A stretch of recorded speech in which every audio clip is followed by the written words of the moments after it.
Good morning, my 2B. SheilaTruelove early in the morning, honey. I just got up, got out of bed this morning, and I just wanted to share this brief video with you when it comes to narcissists and a lot of the things that you just can't believe these people are human. You can't believe they are actually human. I want to share an experience with you from a very, very attractive young lady. She's beautiful. And it goes to show it doesn't matter what you look like when it comes to these narcissists. They really don't care. Anyway, listen in. Is going to be the most evil demon at the end of the relationship. You have never seen this side of them before. You never knew that they could treat you this way. Their most truest colors come out, and you can't understand how human beings like them even exist. I was grieving my mom for 6 months.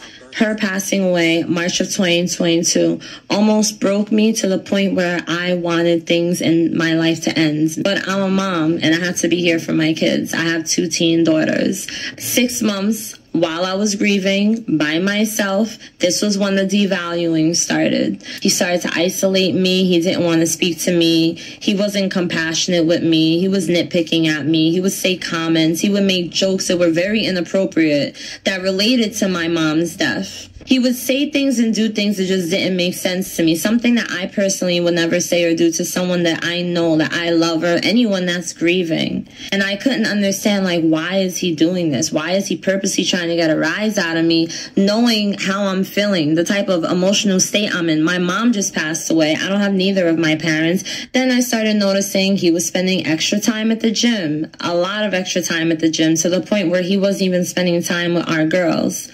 He would go out and come back hours later. He would go out and come back the following day. And I was like, all right, I know he's cheating. He's doing his thing. He found some new supply, so he pushed me away. Now I know it's because of the fact that I couldn't supply him with what he wanted at that time, because I was going through my own grief. I was going through my own struggles. They do not like it when they're not getting the attention that they want. So if you're grieving, if you're going through your own health issues, if you're just going through a depression, if you lost a job, if you lost a child, anything big that really impacts your life, don't expect a narcissist to be there for you, because that's the time when they're going to cheat. That's the time where they're going to isolate from you. That's the time where they're going to completely avoid you. Then they give you the silent treatment. They're going to devalue you. You're going to go through the worst hell in your fucking life. That shit is going to break you down so much to a point where you have no fucking choice but to walk out.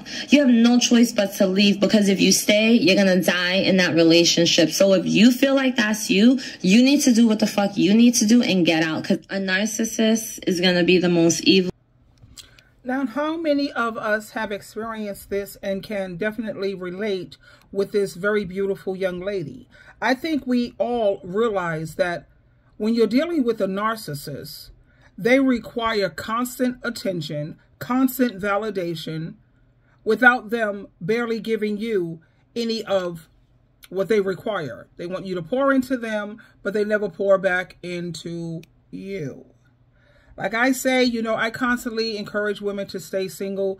And if you do, you insist on being with a man or what have you, you have to keep in mind what comes with being with a man these days. This is not back in our grandparents' days.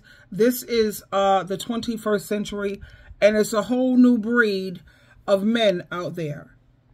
And if you insist on having one, please, for the love of Jesus, don't let them live with you and don't live with them. This is SheilaTruelove, always loving you and looking out. Bye, babies.